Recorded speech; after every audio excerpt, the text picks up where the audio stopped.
Welcome to the second episode of the High Frequencies podcast. My name is Jamal from Los Angeles. And I'm Jordan from Brooklyn, New York. And today we'll be talking about vocal music production. We'll be talking about sibilants, plosives, microphones, recording, latency issues, how to get rid of those, and honestly, most importantly, how to get the best performance out of your vocalist. This podcast is also sponsored by JMBK Audio. Head over to jmbkaudio.wordpress.com for all your mixing and mastering services. On another note, you can check out my co-host Jordan's music under the name Zybrium at soundcloud.com/Zybrium. That's XYBRIUM. All right. So now let's go to news in audio. We've had some cool things happen recently in audio. One being the Super Bowl happened last Sunday. There was amazing performance by The Weeknd. I thought he did very well. If you didn't see it, go check it out now. Additionally, we have Reloop, the company. Reloop make turntables, a lot of cool stuff. They've invented a DJ stand with a built-in USB-C hub. If you are a DJ, you'll know that's going to save you a lot of time and cabling, among other things. It's just nice to have. So go check that out. It's $170. It's called the Reloop Stand Hub. Nice. And lastly, the electronic band from the UK, Faithless, released their first album at the end of last year in almost a decade. You'll know Faithless from their hits Insomnia and God is a DJ, which I know that I was heavily influenced by when I first started listening to electronic music. Cool album, awesome band, check them out. And that is news in audio. All right. So yeah, that's actually really interesting. I like the USB hub DJ stand combo. Sure. That's honestly, I don't know how anyone didn't think of that already. I know. One less thing to have to worry about, you know? Exactly. All right. So today we'll be talking about vocal processing. And the first thing, obviously, when it comes to vocals is vocal range. I myself, for example, I believe I'm a tenor. Okay. And I think I can push up to alto a little bit. All right. So well, in terms of vocal range, I like to think of it with frequencies, like in terms of frequency wise. And I find a lot of people in general around, obviously, 3,000 hertz, where you're going to find most of the issues. Yeah. Most of the vocal itself. Yeah. But I find a lot of the range itself totally subjective. I would say it's somewhere between 1,000 and 4,000. That's like the nice hunk of vocal area. And I think depending on variables between the singer themselves, it'll either be a lower range, maybe 1,000, 2,000, or a higher range, maybe about 3,000-4,000, something like that. Yeah. And that's generally where like the important words are. And the stuff like pronunciation and the syllables in the words. Sure. I've found from I guess this is more of like a physical thing, but I've found that people with longer larynxes, their voices go lower in range. So I've gotten people who I've gotten women who have frequencies as low as like 300-400 down to like 200. Wow. And, you get a lot of that low register for sure. Yeah. That's very important stuff as well. And Where you do you think they end? You can't cut that out. No. For I think sure. a lot of people cut too much of the lows out. They make it like very high pass. What do you suggest for cutting your low end on vocals? Like what's the maximum you would ever remove? Just ballpark. I guess like figures. The highest I would ever go, especially if the person has a higher register, I think the highest I would ever go is maybe 400 at most. Okay. And also this is kind of a tip for EQing. I don't use the cut. I don't use the low cut. I use the low shelf. So I just lower the volume of the low. So it's still there, tickling the low end, but it's not completely cut out. For sure. I like to do a weird technique called a shilter or a felf. It's like it's like a filter and a shelf combined. You could check out the article on my blog, but kind of like curve and round it off. But I would say personally, I try to never go higher than like 150 just myself. Or I'll taper it very slowly, like with that filter or with a shelving or something like that. But yeah, it's really important. A lot of people will just throw like an auto filter from Ableton or just like some kind of a filter. That's the most common thing I've seen is just auto filter, just like cut off. Put some resonance there, you're good to go. But I do think that having a little awareness of the low end of the voice is a necessity in mixing it accurately, for sure. Yeah, definitely. So it's something that's definitely overlooked. What kind of EQs do you use to EQ your vocals? Like as far as VSTs or like hardware? So that's a really good question.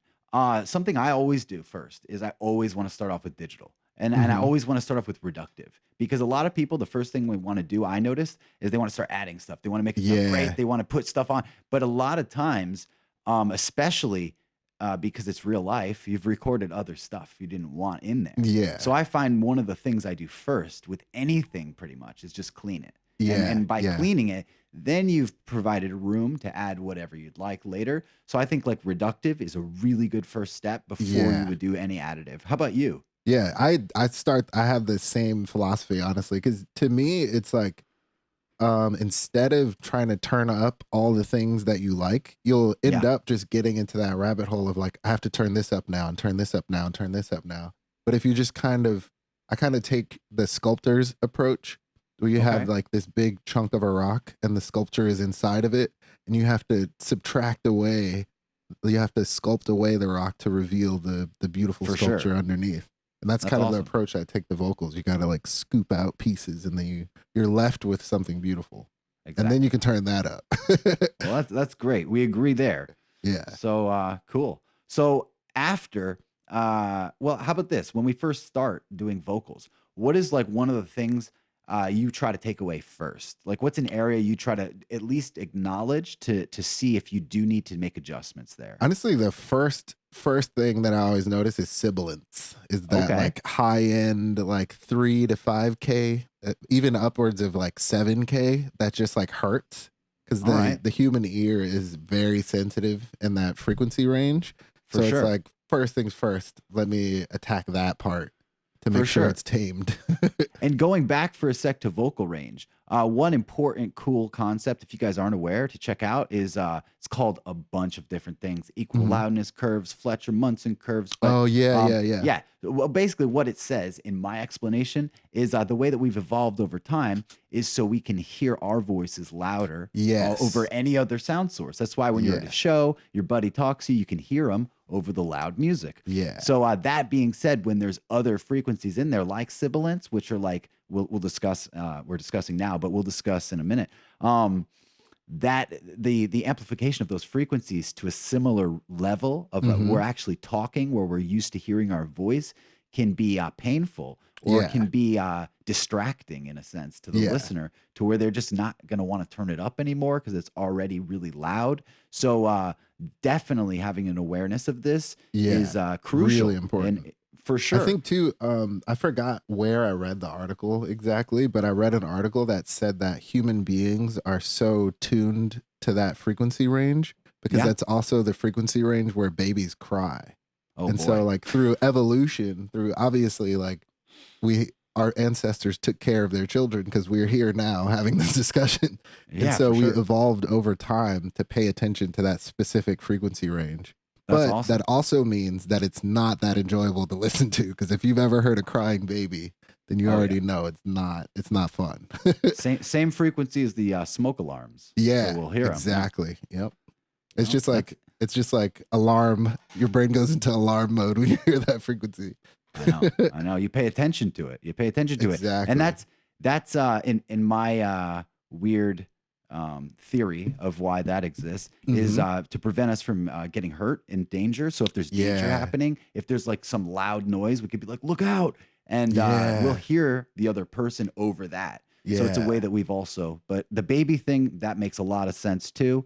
My theory is just made up, but by myself. But I figure it made sense. I mean, that makes perfect sense. I'm pretty sure that's something that's probably everything. You know? Yeah. It's probably a combination of all of them. I mean, that's music in general. People can't even see electrons. So it's very theoretical. Yeah. So how do you get rid of it? So sibilance, it's a painful high-end frequency. like that. And we're not going to remove that out of this recording. So so you can hear that. So if you're talking like this. So sorry if you're wearing headphones. Yeah, for sure. Not a pleasant thing. And if you completely remove it, now you almost have a lisp. Now, I've worked with artists that have actually had a lisp. Yeah, and so have I. And it's not something that you want to add back. And it's not something that you want to worry about in that case. Yeah. So, but if they don't have a lisp, you don't want to give them one. Yeah. No, because they're trying to pay you hopefully to make them sound better, not weirder. So what are like, what's the sweet spot? Like, what do you use to get rid of sibilance and then avoid that lispiness? Okay, so great question again. And obviously, for you guys that don't know, well, we're going to use something called a de-esser, right? And a de-esser is nothing more than a specialized type of compressor that's used to actually hone in on that little area. It's almost like a multi-band compressor, but just with one band. And you're able to really pull down either, there's a few ways that it works. Either you're able to pull down the entire program, the entire signal when it gets too loud, or if it's a multi-band de-esser, you're able to just pull down that little area to just tuck in the sibilance sound. Yeah. Which in more often than not, I find myself using it in a multi-band way. So the gain reduction will be happening multi-band. Although I will say broadband, which is it lowering the entire signal, is said and does in a sense sound more natural. Yeah. It can sound more natural. It can sound more natural. Yeah. Meaning, if you want to give somebody a lisp and really mess it up, you'd be using the multi-band setting. But if you want to make it perfectly as it should be, in my opinion, multi-band is the only way to go in that sense. Because the goal of the de-esser is to reduce the painful top end. Yeah. So you, without touching that main hunk of vocal, from 1,000 to 4,000, whatever we had said, whatever you decide the range is around that area. And that is why I think de-essers are great. What are some of your favorite de-essers you would use, Jamal? My current favorite one is the FabFilter DS. Like, it literally is the letters DS. Yeah, for sure. That's my favorite one. Yeah, that's by far to me that one. And then I think I have the Waves one as well, and that one works pretty well too. Those two are probably my go-to de-essers. I also too, depending on how the microphone recorded the vocal, a lot of the times I'll just physically go in to the vocal and just turn down the S's. Like, I'll just change the gain on the clip itself. So you are the de-esser. Yeah, I become the de-esser. That's great. So depending on how harsh the S's are, sometimes if they're really bad and the de-esser is just not doing it, or if it's really bad and it's starting to make them sound like they have a lisp, then I'll just go in and individually turn down all the S's, which is obviously really time consuming. Oh, definitely tedious for sure. Yeah. Wow. Well, that's great. I'd say FabFilter Pro DS all day. That's my go-to. It is, in my opinion, the world's best de-esser. There are maybe another one that's good. Well, I'll talk about in a sec. But I would say the FabFilter Pro DS is great. Here's why. It's got 2 input modes, so it's going to be reading the detection circuits, able to work 2 different ways. It's got its own proprietary algorithm created by FabFilter just to find those S's. So it's not actually going to be working like a compressor. It's just going to be working using their own little secret algorithm. The other way, it's going to be traditionally working like a de-esser would, so you can toggle a frequency range. Yeah, for sure. So you can create your own algorithm in a sense using the bandwidth. Yeah. And then additionally, it's got broadband and multiband outputs. Like the gain reduction circuit can work in a broadband way or in a multiband way. So that gives it even more versatility. Yeah. In my opinion, it doesn't destroy anything. Like I use it all the time on a lot of stuff, but obviously you can overdo it. Second to that, I would say, I mean, this is a new one. This is a new one that's recently come out. I believe it's called Wave Sibilance. Wave Sibilance uses it's super weird. It uses resynthesis to resynthesize the audio waveform after it takes away the S's. So very intriguing. Awesome. Yeah. I got it a year ago or so. I haven't done enough testing to say it's my favorite. But it's supposed to be great. I like it. With that alloy, isotope alloy. Isotope alloy. That's probably one of my favorite plugins. That's one of those plugins that's like, that's a desert island plugin for me. Like if you pick 5 plugins that you can bring with you to a desert island, that's one of them. For sure. It's phenomenal. It's incredible. I think I'm just speaking from guessing at this point, but I'm pretty sure Metric Halo has a de-esser, and I'm pretty sure I own it. And I'm pretty sure it's great because anything Metric Halo makes is phenomenal. They have ridiculous. I don't think I've heard of them. Really, they're super. Oh, I love them. They've been around a while, and they have just ridiculous processing, like DSP. It's just super clean, and awesome. I'm gonna check. They've been around forever, but I love them. And Waves de-esser, that's another one. It's not Waves Sibilance, it's Waves de-esser. Yeah, it's okay. It's good. That one's good. It's not. I will say though, the FabFilter de-esser sounds more natural. Oh, for sure. And the Waves one, I kind of have to work a little bit harder to make it sound natural. It's limited. It doesn't have as much control, for sure. Yeah. The FabFilter, everything they make is super digital, and you can't hear it, and that's the best part about it. Super transparent, yeah. Minus the Pro L is a little something in there. You can hear. And obviously Saturn, which is designed to add color. Exactly. Yeah. There you go. And the filtering, too. The filter. Yeah. But yeah, for sure. All right, so bad stuff, sibilance, not a good thing. Look out for it. It's that S sound you don't want to hear. Those high frequencies. Definitely, exactly, just like our podcast name. Yeah. But ours is a good version of those high frequencies. Yeah.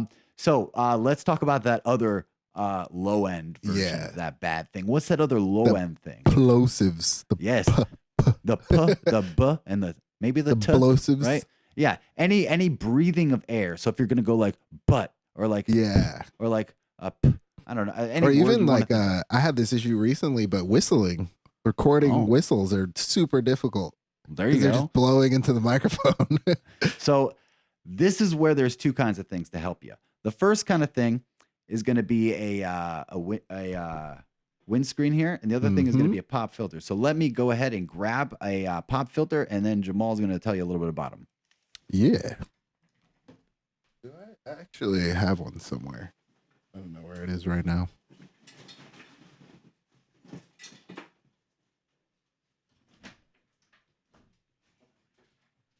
But as we can see, or I guess if you're listening on audio only, but Jordan has a windscreen on his microphone. We're using basically the same mic, but his, I believe, is a clone of this. I'm using the Shure SM58, and he has what kind of mic do you have? A Behringer? Yeah, this is like a Behringer SM58 knockoff. Yeah, and then that windscreen I think helps a lot for sure. So making it sound a lot cleaner. Oh, for sure. When I first went to get a windscreen ever, I went to the store, and the guy who worked there, shout out to Loritz, at Guitar Center, sold me this windscreen. And this was maybe well over 10 years ago. I've had this thing forever. Nice. Here's how he sold it to me, okay? So what he did, if you're watching on air, I'm lighting a lighter right now, okay? And here's the lighter, it's lit. And watch this. Now, I just blew that lighter out, okay? Yeah. Let's try it again. Okay? Now, I'm going to put this windscreen in front of the lighter here, and I'm going to light it. And I'm going to blow as hard as I can. And it's not going up. Genius. And it doesn't go out. He's blowing really hard on it. And I blew as hard as I could. I mean, watch again, guys. Take it away, and it goes out. And it goes out. So this is what it's doing is it's distributing the air in a different direction other than forward. Okay. And this is the biggest test you can do. If you ever go to buy one of these things, whip out a lighter and try to blow it out. And if you can blow it out, I spent $60 on this thing. Right as he showed me that, I was like, oh my God, I have to buy this. That's worth it. Yeah. It is so worth it. Is that one of the metallic ones? It's 100% metal, and it is called Sterling Audio PF1 pop filter. Yeah. There you go. Incredible. Yeah. And by the way, windscreen, pop filter, I think they're interchangeable, the names. It doesn't matter what you call them. You can call them what you want. I'm sure that they have their names, but you know. I mean, I think in different contexts, they mean different things. So if you're doing field recordings, and then you're gonna want a windscreen. But if you're in a studio, they're interchangeable in a studio. For sure. Yeah. They're just basically designed to get rid of those plosives. So we got the sibilants, we got the plosives, not the good pushing stuff. of air. For sure.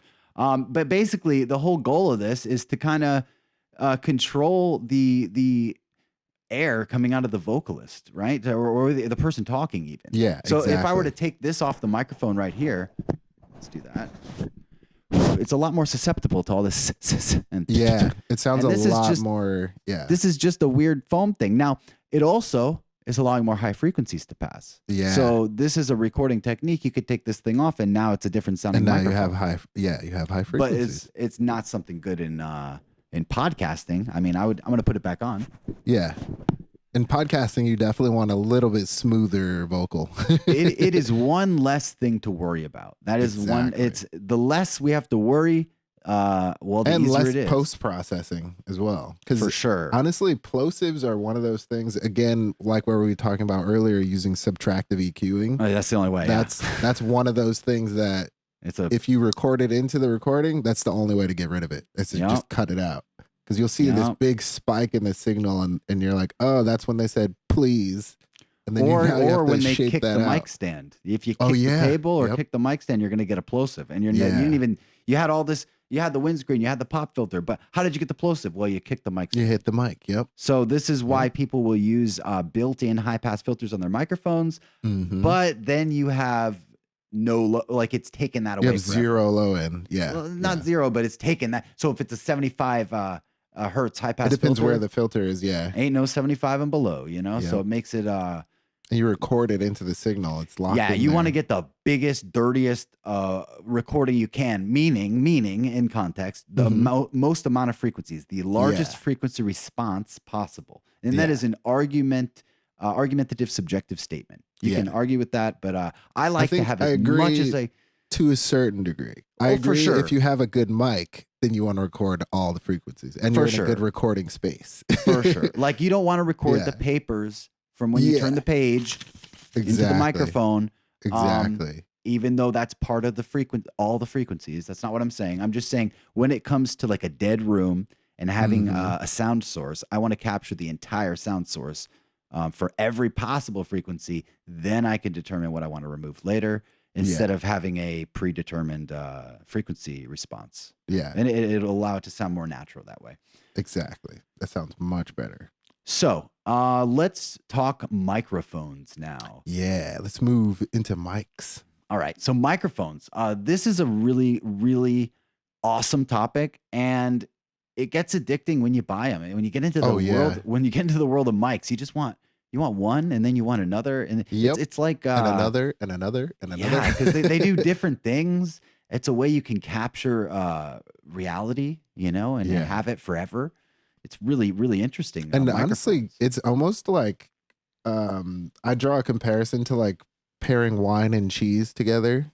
Okay, where it's like you can pair a good microphone with a specific vocalist. Like certain vocalists sound better on certain microphones. Yeah. Like and I think one thing too to mention, like before we get into the weeds about mics, is the price point for microphones isn't necessarily like everything else, where it's like however much you pay for it equals how good the recording is going to be. For sure.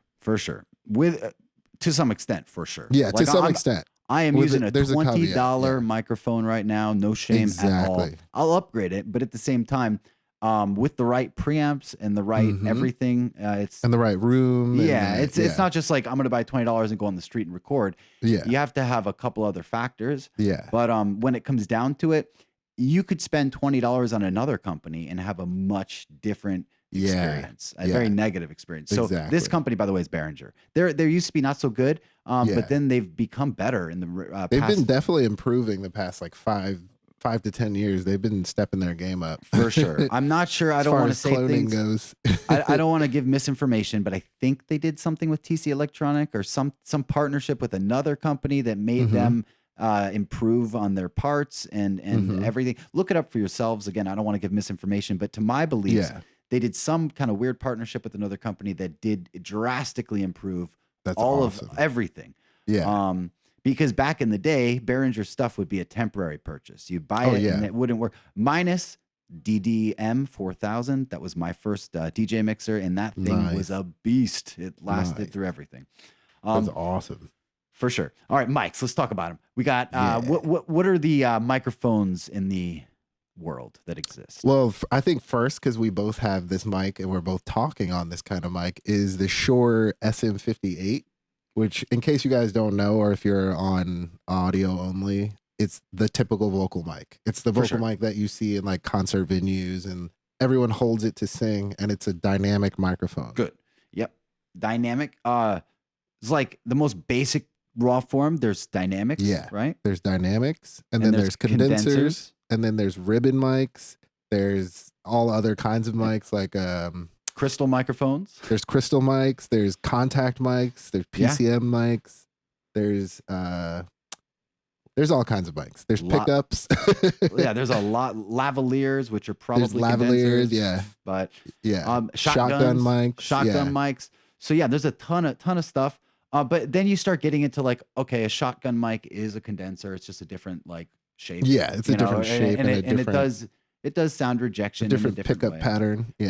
For sure. So they're all transducers, right? They're all converting acoustic energy into an electric form of energy, and then back into acoustic, I guess, because it comes out of a speaker. That's a speaker. Okay. The speaker is also a transducer. Everything's transducers. Yeah.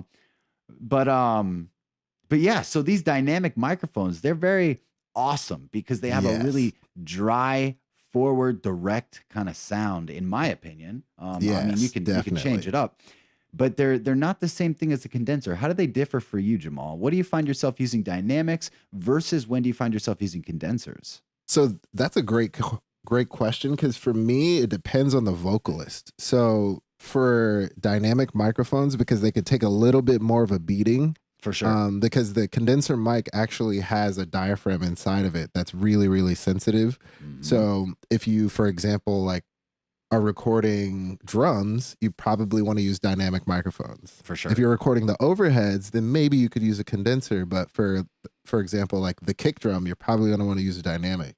And in terms of vocals, I usually use a dynamic mic with rock vocals or with rap vocals, like things that tend to be harder and like screaming or like really high volume things, because dynamic microphones sound pretty good at high volumes. Like when you're really yelling into it, they don't really break up, like they still sound pretty good. Now, Jamal, for those who don't know, what is the difference between a condenser versus a dynamic? So a condenser mic actually has what's called a large diaphragm in it, which is basically a big circle. And that is what you sing into, and that actually moves it moves back and forth with the sound pressure levels. So for example, I'm talking into this microphone, the air leaving my mouth is moving that condenser diaphragm back and forth, and that's generating electricity. A dynamic mic, it's a similar setup, but instead of having a diaphragm, it has essentially a coil, like a magnet basically, and then around that magnet there's a coil. And then the magnet is moving back and forth, and that's what's generating the electrical signal. Awesome. That was a really great explanation. How are the condensers more sensitive than the dynamics?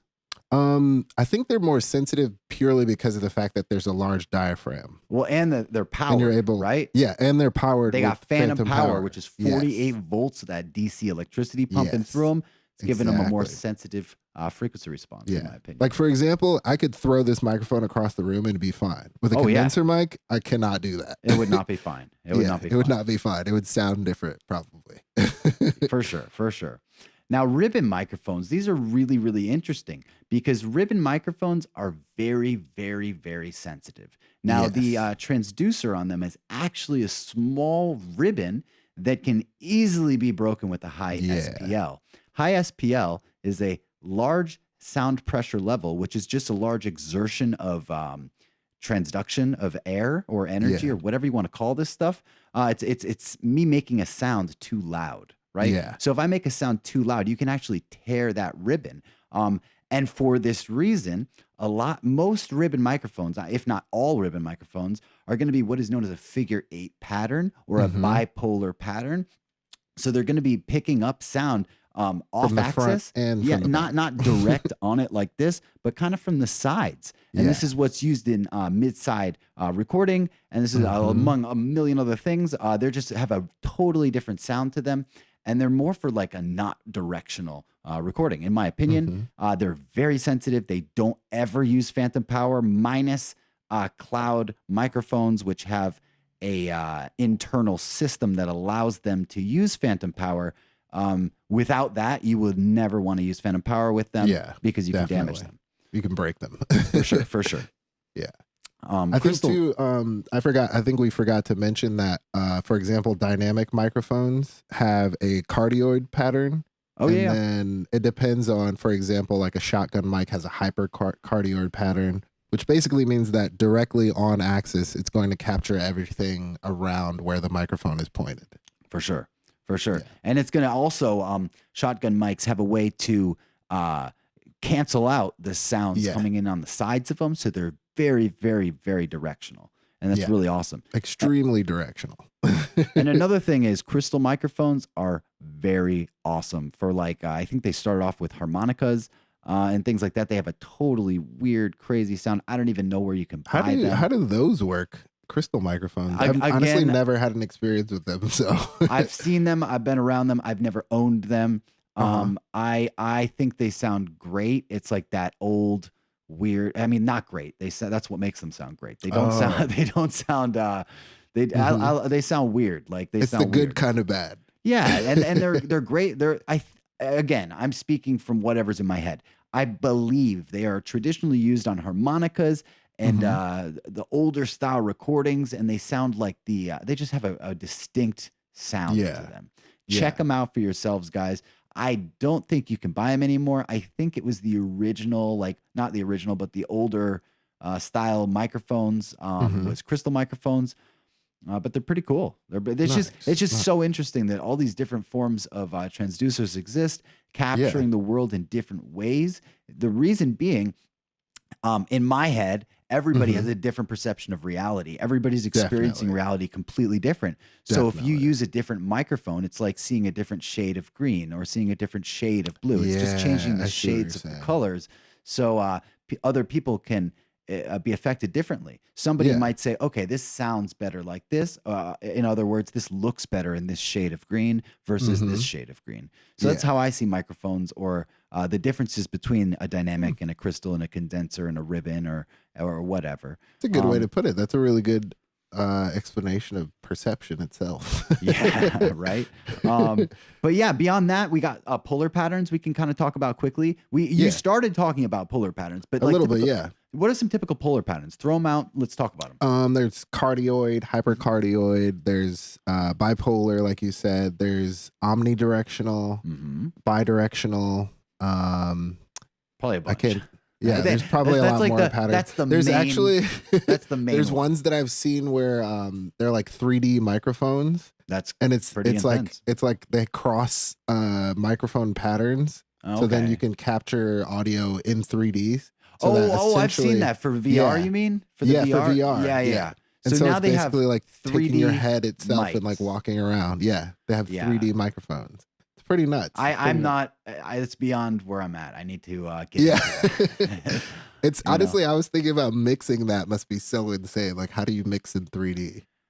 I'm not sure. How many channels? It might be like 5.1 in stereo. You got to like up mix and down mix some weird thing, but yeah, that is the future. Maybe, who knows? I don't know. They might have to have different. I guess you use headphones for 3D sound. I'm not a 3D sound creator. I have to get. Me neither. I think that sounds like the future. Yeah, it's like VR. I'm still trying to get down 2D video at this point, or 3D video. 2D, 3D, one of the Ds. I don't even know. But not VR. We're not doing a VR podcast. That would be insane. But it would also be kind of overkill. You don't need to see this in 3D. Yeah. Or hear it in 3D. It probably wouldn't sound that good. All right. Well, cool. So the differences between the polar patterns, to summarize that, is just going to be the way that the microphone is absorbing the sound. Like Jamal told us, we have hypercardioid and cardioid, which are very common ones. We got omnidirectional, which just means it's picking up sound from every possible direction. It's almost like it's a fly on the wall. They're used for capturing like room tone or something like that. We have, or sampling. We have ribbon microphones, which are the figure 8 patterns. And then we have, but mainly you'll find cardioids. The reason is cardioids, which we'll talk about later on. It's great for live. We'll discuss all that stuff later. But it's just good in recording because you're not going to be picking up AC. You're not going to be picking up ruffling of the papers on the side. It's directioned at the sound source. And you typically will have it directioned on access. On access, yeah. You could move it around too and get different tonalities and textures, and that's what's great about microphones. Yeah, definitely. So let's jump to an ad. Yeah, let's take a little ad break. All right. So this podcast is sponsored by Psychosis Music, which is the project of my co-host, Jamal Taylor. Psychosis is an artist off Bass Tap Records with a remix album coming soon. Jamal Taylor also specializes in mixing, mastering, and production for multiple genres, including pop, hip-hop, R&B, and electronic music.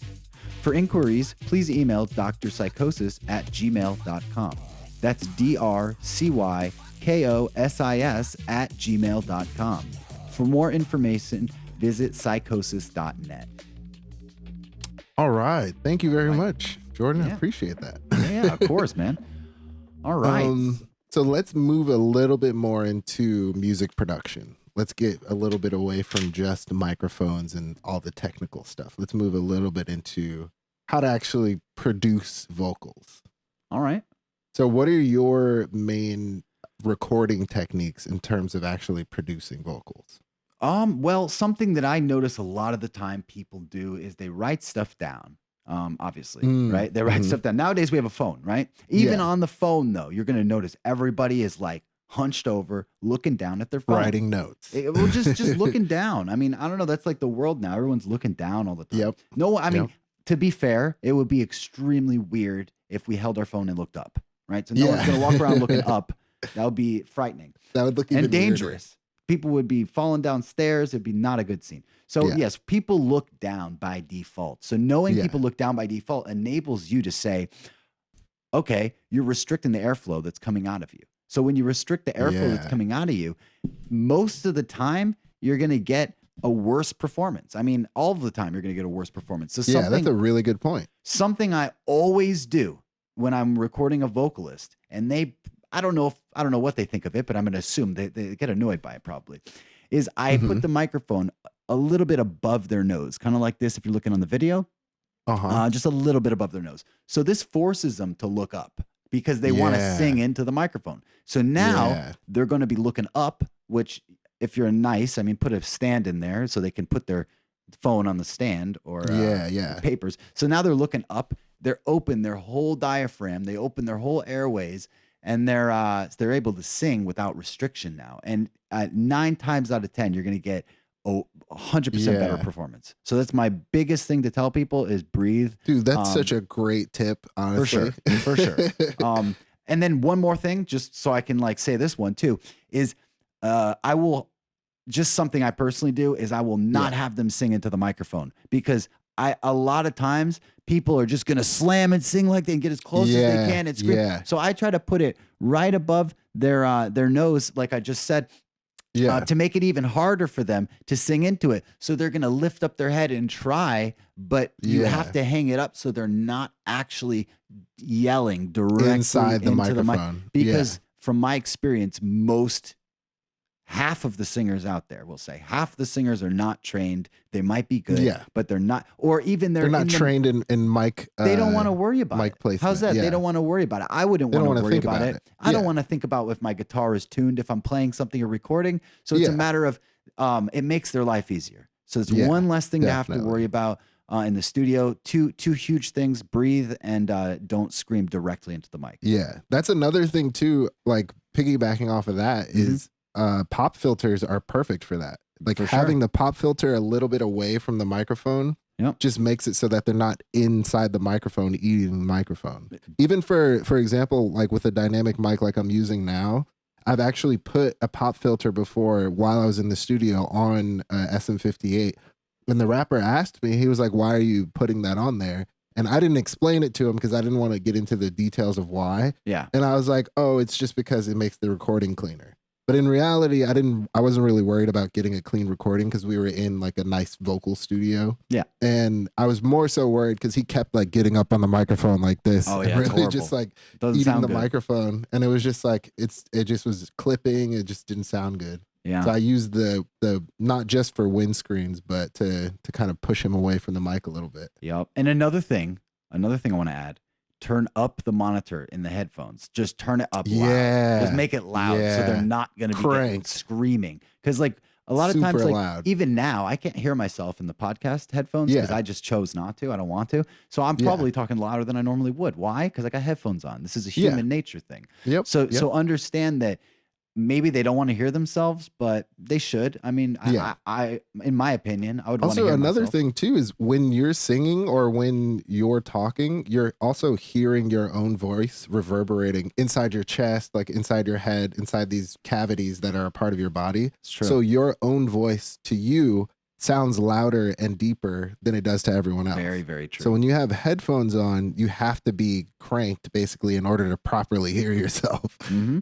And honestly, it's just a self-perception thing. Have a good pair of headphones too. I cannot tell you the amount of times I've recorded the mix in the microphone because the hairs bleed from the headphones. So have like the most isolating pair of headphones ever. Yes. A Sennheiser Pro HD 280s. Don't use open back headphones.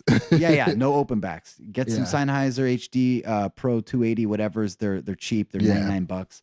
They're good at sound rejection. Just anything that gets rid of the sound bleeding into the microphone. Yeah, I think I have the Bayer Dynamic DT 770s or 990s. Those are really good for recording. Get some AirPods. I don't know. Maybe they'd have too much latency, but AirPods. That might be latent. Yeah, might get some. But you're gonna get that Bluetooth delay from it. Yeah, that's true. That's true. But AirPod Pros, get them anyways. They're great. They get rid of the room tone. Yeah.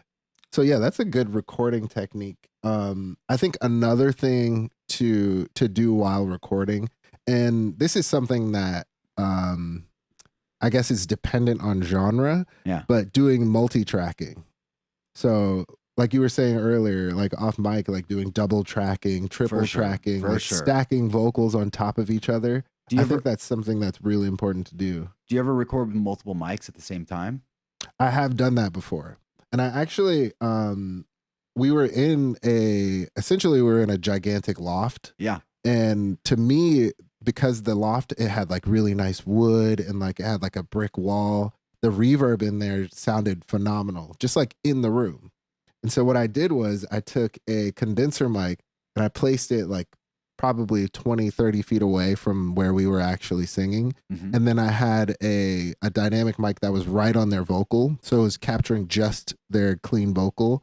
And then you could hear from the recording, because I had two separate recordings, I basically mixed in the reverb of the actual room into the direct recording. Wow. And it sounded phenomenal. That's great.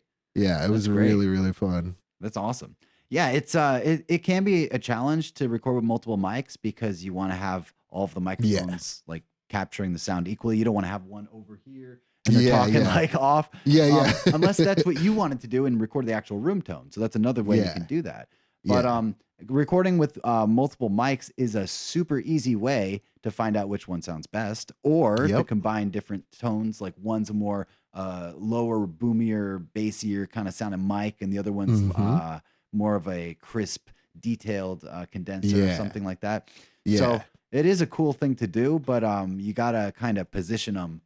Yeah, you got to position them properly. For sure. You have to be careful of phase issues too, because you're recording the same exact signal at the same exact time. So you could potentially cancel out one signal with another. Yeah, you probably will. Like you're probably going to run into phase issues. No. But it can be fixed. You could fix it later.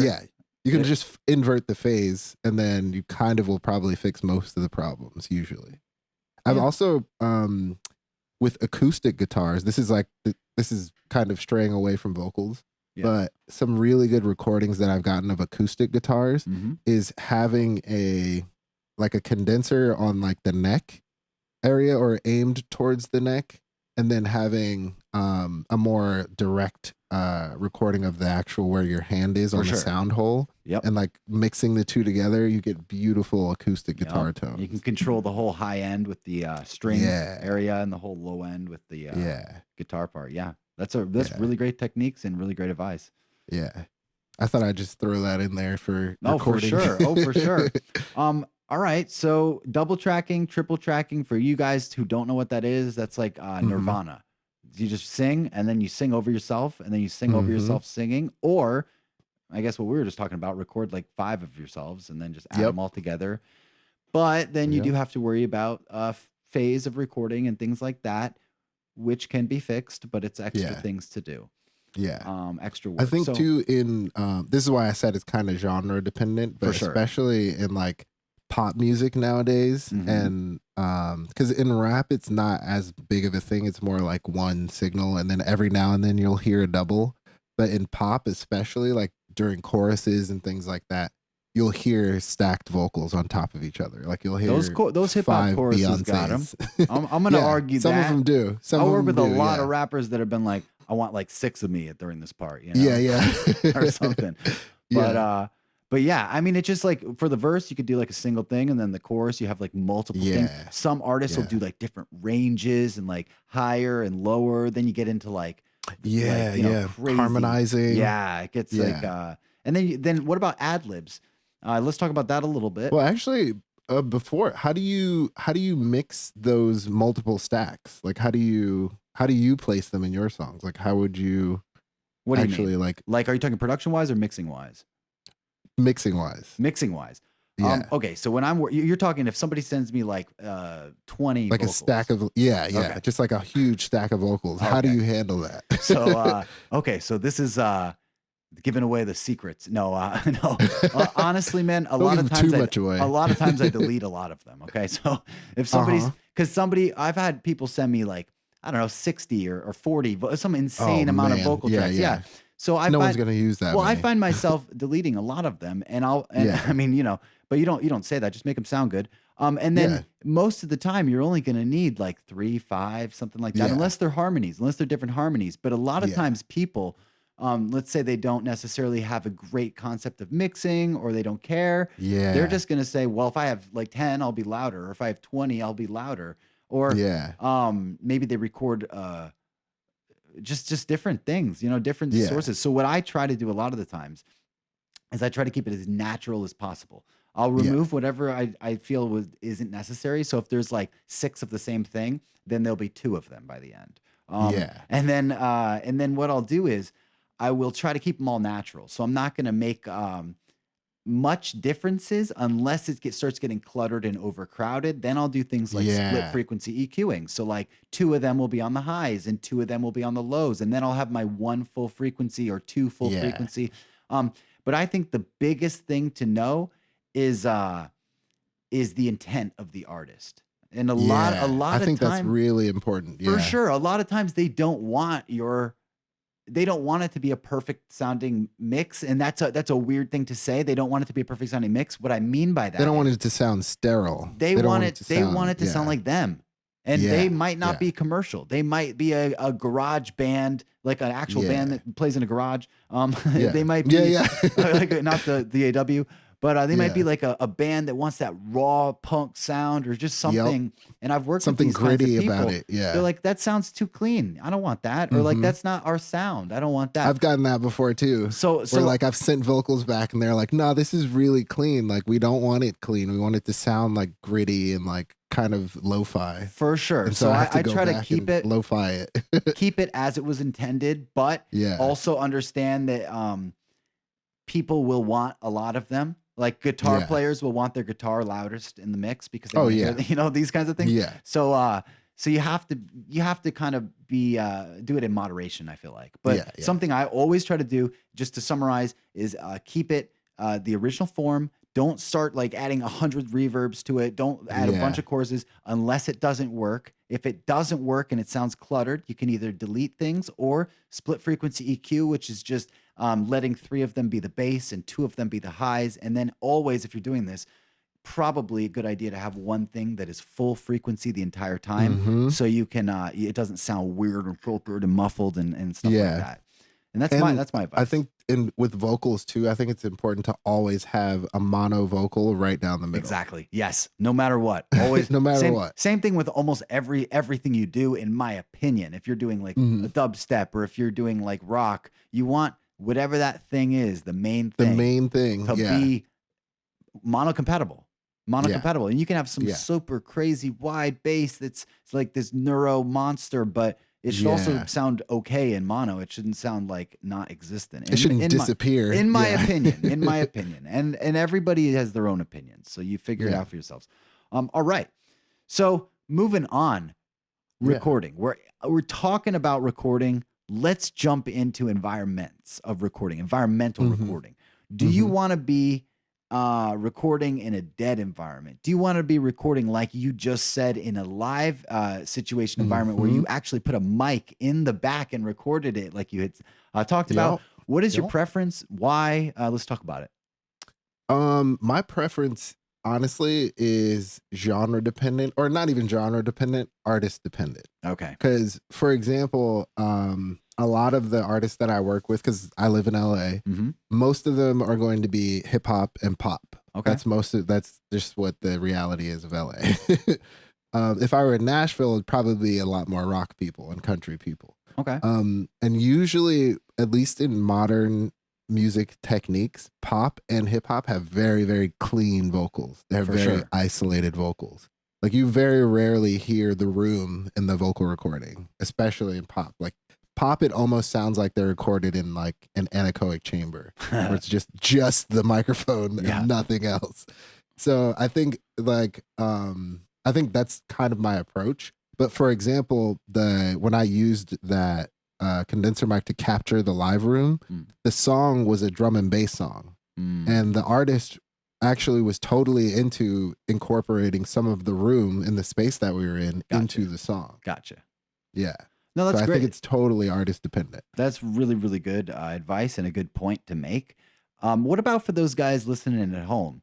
They don't have a big studio. They don't have the option to record in a dead room. Should their goal right now be to save up for soundproofing, to save up for something to make it more of a dead room? Do you think it matters that much if you have an option? If you're an artist and you don't know?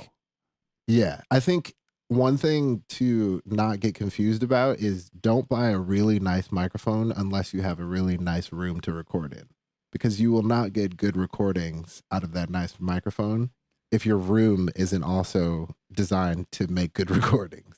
That being said, though, if you record in a closet, for example, then you may not necessarily need soundproofing. You may not necessarily need sound dampening. I do think it is important to a degree if you're going to be recording in your room. For example, basic things like putting down a carpet or putting down a rug, or having a bookshelf will even help, because the pages in the books will actually break up all the reflections and absorb sound. Some of it. Yeah. And absorb. Yeah. Yeah. So you can actually get pretty clean recordings depending on what you have in the room. I agree. Or even just a big couch. Let's talk about that while we're on it. Let me add in. Here are some ghetto tips for recording in a dead room, from things that I know work, from my friends, from myself. And when I say the word ghetto recording, what I mean by that is resourceful. Yeah, if you're me and you didn't have a lot of money and you were just trying to make the song dope, trying to make ends meet. Yeah, it's like free. Yeah, essentially, is what I'm saying. So here is what I would suggest to you, and this is not what I would suggest to you if you're running a studio and you want to work with clients, because they're gonna think you're super weird. But here's two things that work. One of it: grab a bunch of blankets, grab a comforter, put it over your head. Now you're in a dead room. Now, if you're working with an artist, they're going to be like, I feel like a ghost. I have a sheet on my head. I can't breathe. I hate this. I don't like it. So don't do that to an artist. It's not going to be fun. You could maybe make a big tent. Maybe you could build a fort out of pillows, and that's still going to be weird if you're an artist. You go to a studio and there's a fort and you're like, huh. Right. I've actually seen something like that too. Oh, for sure. I'm just saying, like, this is stuff that you can do. And if no one's going to see it, it's not a video podcast, put a blanket over your head and record it and then call it a day. Exactly. Okay. So now if if you are doing the other thing, this is something that my friend, shout out to Devin, he's told me he's done this before. It could work. It does work in a sense. Go to your car, lay the seat down all the way in your car, and sing in your car, because it's completely soundproof and it's isolated. Exactly. So that's another really weird thing you could do. But you're not going to have clients be like, "Come lay in my car." They're going to say that's very weird. It doesn't feel very professional. So two hilarious things you can do to do it for free, and I have done both of those, and they do work. I actually mix in my car all the time. I used to drive around. In my car with a sampler plugged into the little outlet thing, sampling things in my car. Not that that's a great idea, but it's just because it was like soundproof and because it's off the ground. It's just quiet. Yeah. I mean, the car is intentionally designed to be soundproof. Yeah. Like all the sounds from outside are isolated from the sounds that are inside. Yeah. That's really what it's about.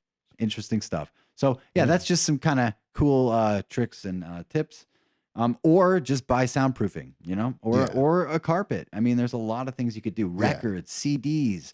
You're probably not going to buy those anymore. Records, you should be buying those. Come on, but that absorbs stuff. That absorbs sound as well, and reflects sound. Yep. I think one thing too to kind of delineate between is soundproofing and acoustic paneling are not one and the same, and I think a lot of people confuse the two. For sure. So just because you put up an acoustic panel doesn't mean your neighbors aren't going to get mad at you for blasting music anymore. For sure. We got reflectors, we got diffusers, and we got bass traps. So if you're like a big sub, if you want to do some fun tricks at home, turn up your music all the way and go stand in a corner, and you're gonna hear it bassy. It's so bassy because the bass lives there. He goes there. It builds up in the corners. Exactly, and it just hangs out there. The standing waves of that just live.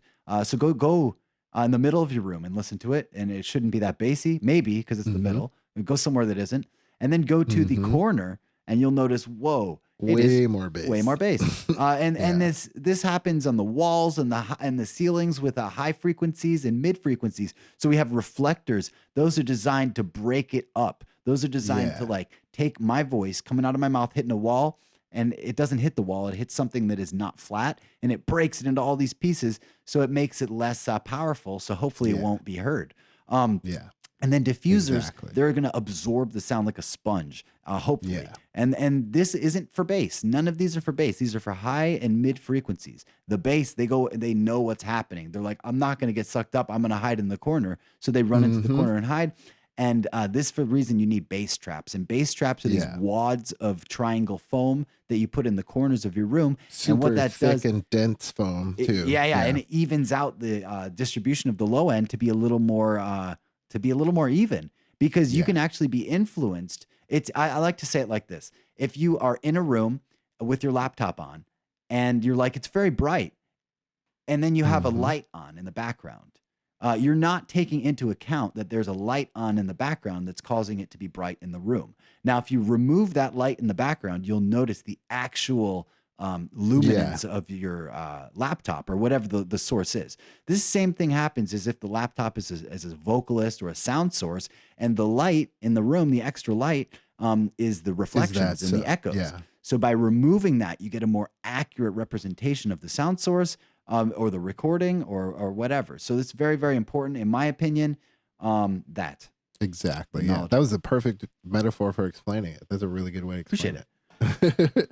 All right. Yeah. So in recording, when the number one thing that I hear from people is I can hear myself in my headphones, and that's a good thing, but they're like, what they mean by that, if somebody says I can't hear myself in my headphones, it means that you need to allow them to hear monitor input, so they can monitor the input so they hear themselves. If they say I can hear myself in my headphones, the only reason they would say this to you is that means there's latency. There's a delay. Yeah. That means they can hear like a delay of themselves, whatever. And that messes you up super hard. It is a nightmare. It is a nightmare.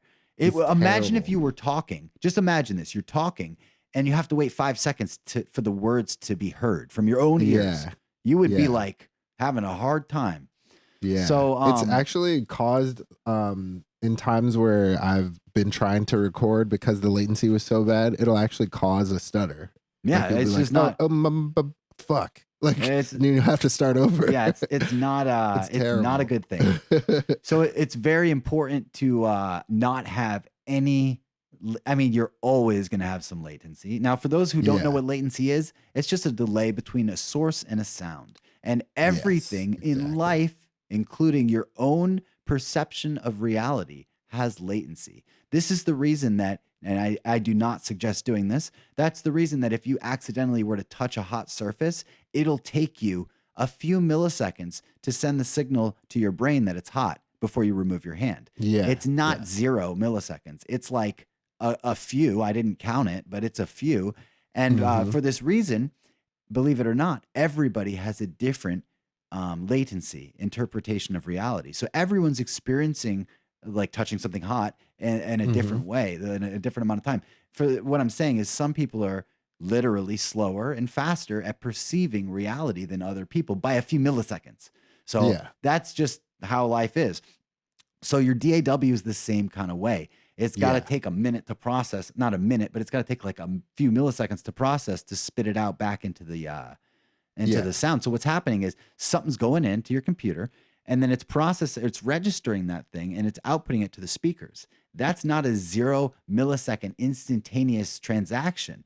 This is going to... It takes time for the electricity to travel from the recording back into your computer, out of your computer, back into your headphones. There's a lot going on. There's a lot. Yeah. So I would say at a point of higher than 20 to 30 milliseconds, you're going to notice some kind of a weird delay. So my whole goal is to keep things under 20 milliseconds of a round trip latency, input-output delay, we can call it, of the source and the sound. So why does your computer need to have latency? Well, it needs to have what is known as a buffer latency. It's a positive form of this, in my opinion, in order to process more things. So if I were to say, Jamal, what is 1 plus 1? He could instantly tell me 2. All right. Now if I were to say, Jamal, what is 1 plus 1 plus 3 plus 1 minus 2? He might need oh man, that would take a while. Yeah, that's what I'm saying. He might need a few more Math seconds. is not my forte. So this is why I would increase his buffer and I say, all right, you got 10 seconds. Write it down and then give me your answer. So what happens is as I'm increasing the buffer, the computer's functioning better. It's just delaying the output. So when I'm delaying the output and I'm recording, that's not going to function better because now there's a delay between my words coming out of my mouth. I can only hear myself in headphones. So how you counteract this is to use the smallest buffer size possible, which is very hard to do if you have other plugins running and other samples in your workstation. Now your whole computer is going to not work. It's going to go and sound awful. It's going to start exactly because it's not playing it's not playing enough of the samples in time. And essentially what your buffer size is, it's similar to how, like, I don't know if YouTube does this anymore, but it'll say like buffering as the video is loading. Oh, it does if you have not good internet. Yeah, exactly. It does for me. But it basically takes a little bit of time to load in that playback, those sounds that need to be played back. So that's really what your buffer size is. If you put it too low, then it's going to skip some of those samples. And that's why you hear that crunchy sound. For sure. I like to say this. It's like if you have a cup that's empty with a straw and you're sucking the straw trying to get a sip of water and it's empty. And someone's got a dropper, an eyedropper, and they're dropping in one drop at a time. You're going to be so thirsty, never getting any sips. So if you buffer it, if you take it away from your mouth for a sec and let it fill up with water, then you can go back and you get a nice sip and you can drink it until it's gone. So that's how I see buffer size. So something that we go back to, you can't use a low buffer size with a lot of plugins or a lot of samples because your computer will go and not work. So I always try I'll just literally render the song. I will just render the song or export the song, whatever you want to call it. That's exactly what I do. Into a file, put the file into a brand new session, set the buffer to the lowest thing humanly possible for that. And then just record that. And you're going to notice exactly a night and day difference. Guarantee you. Yes. That's one thing too. I think a lot of newer producers do is they try to record the vocals into the beat session so that they can have both the beat and the vocals in the same session. For sure. The best thing to do is just export that beat, put it in a new session, and then record your vocals in that new session. and then import that back into the old session later on. Add it back, exactly. After the recording session. Exactly. So you have like a whole session just for recording. And it's going to work better that way because you can save the file. You could do multiple takes. You don't want to be the guy who's like, hey, man, we can't do another take. My computer can't handle it. Yeah, my computer's going to explode if you do another take. They're going to be like, what kind of studio is this, you know? Yeah, yeah. So you want to always, the key, the biggest thing I think of when I'm running a studio or working with clients is you're a pilot, okay? A pilot's never going to be like, oh my God, this might be really bad. They're like, hopefully it's not, you know, we're just gonna, everything's all right, guys. Everyone stay calm. Yeah. I got this under control. This turbulence will be short and it'll be fine. They're not like, I hope it's okay. It might not be. You might die. Like that would be horrific. So that's a terrible pilot. So the same thing if you're an engineer in a studio and you're working with the clients, you don't want them to start getting worried and stressed. That's going to directly affect their performance and make your life and job a lot more difficult. Yeah. So, and I think too, as a music producer, when you're putting together, as a music producer, your job is to put together a song. That's really what a music producer is. Now that definition has changed over the years to include engineering and include all these other things.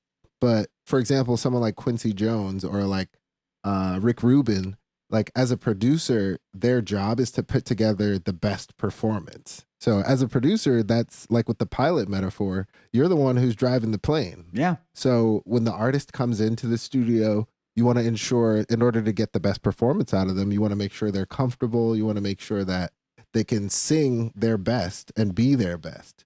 And whether that includes, for example, I'll pull from real life. I had an artist come in it was one of her first times ever coming into any studio. And she was super nervous at first. And I could tell, like, I could see that, like, she was kind of had nerves going. And like, she had sang this song hundreds of times in her life. She'd been very practiced. She's a live performer. That's really what she does, is she's a great live performer. And then her first time in the studio, I had spent a lot of time just reassuring her that, like, we're in the studio now. Like, you can make mistakes. You can be a little bit more comfortable here because this is a controlled and relaxed environment. There's no pressure in the studio. Yeah. Like, I think she was taking the live performing nervousness of like before the stage fright, before you go on stage. Because when you perform live, if you make a mistake, everyone sees that mistake. I like it better. But in the studio, I like that pressure better. I like that. That's pressure makes me perform a little bit better. Guys. Exactly. That's why we're doing live. That's why we're doing live podcasting. No, I think that's a really good point. Yeah. The art, making them comfortable. Something I used to do when I'm working with like a duo, like I'll be working with two rappers, they're a duo. I would have an Xbox set up in the back with a couch, and they could go play Xbox while the other guy's recording. So they're not sitting there going, "Oh my God, I got to record now. I hope it's going to be good." Or they're not stressing or building up some internalization of problems. They're just playing. So smart. They're just playing Xbox. They're just chilling. Yeah, and they're just hanging out, and then they can get their mind off. It's your turn now, and it like snaps you into another reality. So just having anything just for them to a movie, Xbox, an iPad, something for them to. It's like being at the dentist's office. They're like, we're gonna put the thing in your mouth, and you got to play the dentist game. You know, for like. There's also too another thing. I forgot. There's like a technical term for it, but like when the record button is on, like people become more nervous. They're like, "Oh, we're recording now." Okay. Here's a way that I was able to tighten up. Here's a way that this helped me get over that, guys. I used to be super. I mean, maybe I still am. I try not to think about it, but I used to be super. I did not like cameras. I did not like being recorded. So something, especially when DJing. Oh my God. So if I knew I was going to be recording, I can play a million shows. And then when I hit record one time, I'll mess up the entire show because I know if someone's recording, it's just it's weird. I know I'm being recorded. I know I'm being watched. So something I did to overcome that is I just put a camera in front of my turntables that didn't work. It wasn't even recording. And I just left it there. And for like a year or something. And now I'm not as nervous because it's just like, it's been there. And now I can just turn it on. You get used to it. Yeah, it's just like having another thing there. It's almost like being able to talk when you know someone's listening, or being able to like be on the phone in public or something. It's not like the world isn't that. I think serious. the visual input helps a lot. Just knowing like, okay, like psychologically, like, okay, I'm being recorded right now. Yeah. And even for example too, what I've done before in the past is to just to tell the artist like, okay, we're gonna do a couple of just practice takes, 100%. really serious like practice takes, and then I just won't tell them that I'm recording. And sometimes those takes that are like the practice takes are actually better almost than every the time. one where I'm like, okay, let's start recording now. Yep. I'm like, this is the number one thing. Never stop recording. Just be like, okay, we're just gonna do a few practice takes and see where it goes. Those are the ones. Every time, those are the ones. And they're where they're most comfortable. They're like, okay, I can mess up. And I feel like when you think you can mess up, I think that's when you do better. Or when you don't, when you don't care, but you've practiced enough not to. Is a better way to say it. Where it's like built into your memory. For sure. Basically. For sure. Because when I start like thinking about what I'm doing, that's when I guess I mess up. Like if I started thinking about when talking, you think too hard. Like, what am I saying right now? Yeah, I'm talking words. Yeah, and you're they like, come out or of if mouth. you ever have those moments where you're like, when I was a younger kid, I would have these moments where I would be like, oh my God, I'm alive. And I'm talking. It would be like when I had to speak in front of the class or something. I would be like, oh my God. And it's like, you start being like, oh my God, I'm a living creature. I'm talking right now. This is what I sound like. Oh God. And then like. The craziest, it's like when you're falling asleep and then you're like, oh, I finally get to relax. And then your brain is just like, okay, breathing mode to manual. You're like, okay, breathe in, breathe out. It's like, why does your brain do that? Yeah. Like right when you need it to be on autopilot, it's just like, nope, switch to manual mode. Yeah. It's definitely good to have a control of that, and to not think. So having a controlled studio environment, having a controlled anything where you don't have to do being relaxed, where you don't have to worry about technical difficulties the whole time, like which is the reason that they have a lot of people that work in studios. But if you're doing it on your own, you got to be all the jobs at once. Just be cool, be calm, be collective, be don't stress out. Don't be like, oh my God, early, be prepared, and always back up everything. Because like the number one thing that you never in your whole life you never want to have to say ever, and hopefully I will never have to say it is, hey man, I lost all your files. Fingers crossed. Or like I lost this, like knock on wood. I don't want that to ever happen. That should never happen to you either. So how you make sure that doesn't happen is back it up. And if you don't have hard drives, make 50 Google emails and you get 15 gigabytes with every email and you save it to like Jordan's Drive 1, Jordan's Drive 2. I didn't do this, but you could if you wanted. I've seen people do that. Yeah, I have a bunch of emails, multiple accounts. I use them. And for $1, it's like 100 gigabytes or something like that. It's 100 gigs for $1. Yeah, so, that's what I do. And you can buy it annually too, so you don't have to worry about it. So it's just like be prepared. Though hard drives and space is actually equipment, so it's important to be aware of that. I mean, on Amazon you can find like a terabyte for probably under $150 nowadays. So getting some sort of backup drive is way less expensive than it used to be. Definitely. And something else I used to do, I don't suggest it today. I would buy like stacks of those CDRs, the recordable CDs. Oh yeah. And I would just back up everything, or DVDs, and just make like data discs and just put all my session data on those discs. So if the laptop explodes, I have everything backed up somewhere. Data, so it's like, because I have had 2 times hard drives fail and lost like decades of work, or like just stuff that, and it's like, you gotta have it back. That's happened to me twice as well. Yeah, you don't get it back. I had a laptop stolen once, and then I had another one where the logic board was just fried. Yep. So I've lost decades of work twice. Well, I like to say a good artist can always throw away their work because they can make it better again later. So if you do lose something, it's not the end of the world, but you don't want to lose it if it's a client's work, because they'll be pissed and they're not going to want to work with you anymore. Put yourself in their shoes. You wouldn't. Exactly. So, all right. Well, let's talk about performing. So when you're performing live, what are some things that's super important to be aware of, in your opinion, Jamal, that you like to look out for, or to tell artists to look out for when they are performing live?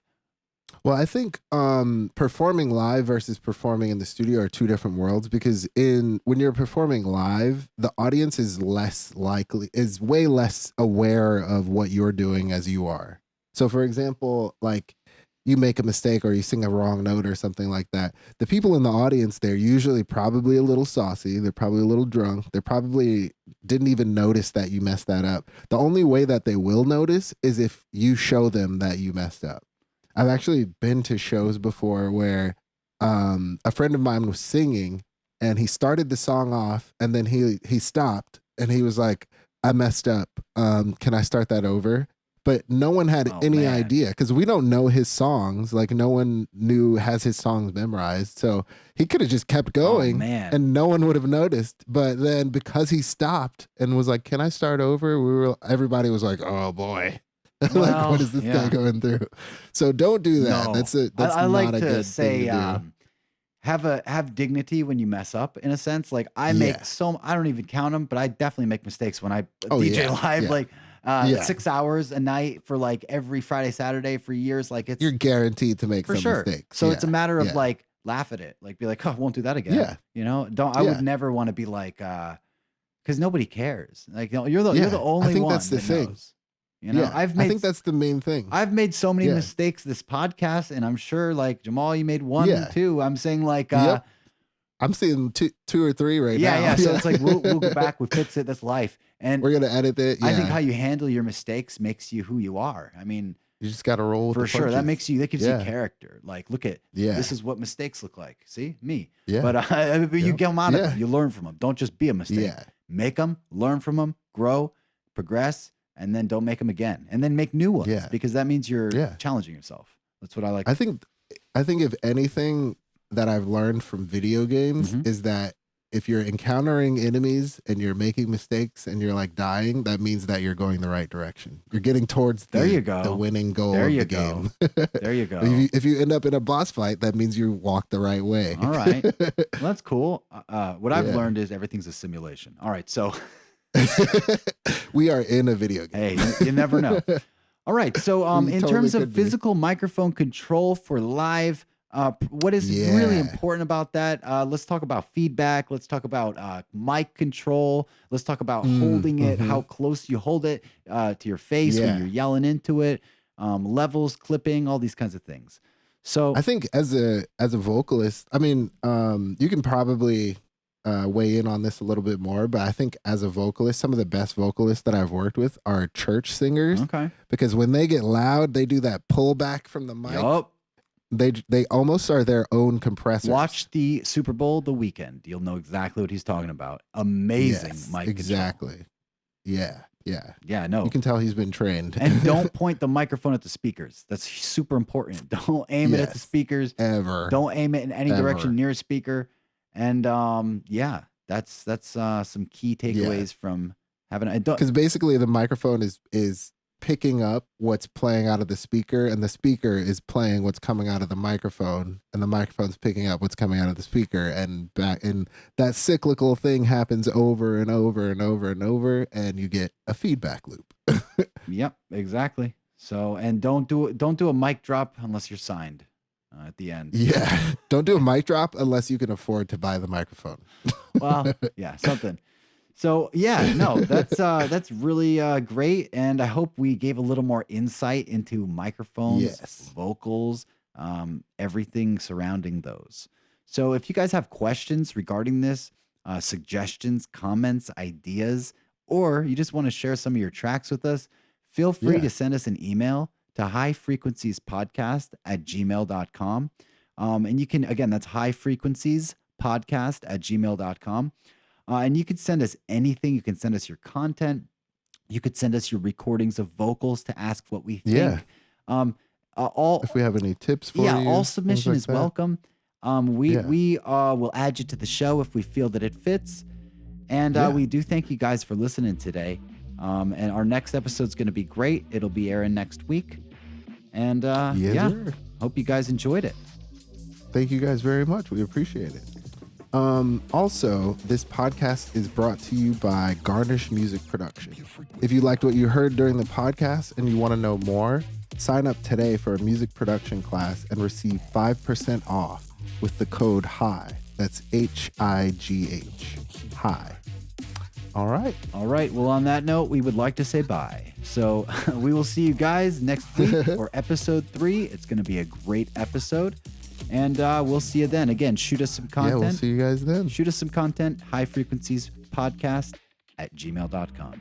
Thanks, guys.